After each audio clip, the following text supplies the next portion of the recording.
அந்த நிலச்சரிவில் 21 பேர் இறந்து போயிட்டாங்க. அதுக்கெல்லாம் அவன் தான் காரணம். சக்தி ரொம்ப கில்ட்டியாக ஃபீல் பண்ணான்.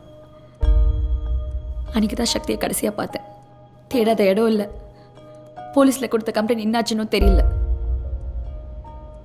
ஆனால் உங்களுக்கு அவரோட ஃபேஸ் வந்திருக்குன்னா அப்போ சக்திக்கு ஏதாவது ஆக்சிடெண்ட்? சக்திக்கு நடந்தது ஆக்சிடென்ட்ல, கொலை. அதனால தான் நான் அவரை மாதிரி இருக்கிறதால என்ன தேடி சுற்றிட்டு இருக்காங்க. என் சர்ஜரி கையெழுத்து போட்டவங்க கிட்ட கூட கேட்டேன். அவங்களுக்கும் எதுவும் தெரிலையா? மாயா, நீங்கள் சொல்கிறத வச்சு பார்த்தா எனக்கு என்னமோ இந்த கவுன்சிலர் மேலே தான் டவுட்டாக இருக்குது.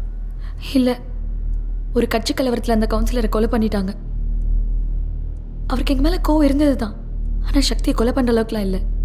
மாயா, இஃப் யூ டோன்ட் மைண்ட், நீங்கள் பண்ண அந்த ரிவர் இன்டர்லிங்கிங் ப்ராஜெக்ட் பற்றின டீட்டெயில்ஸ் நான் ஒரு வாட்டி பார்க்கலாமா?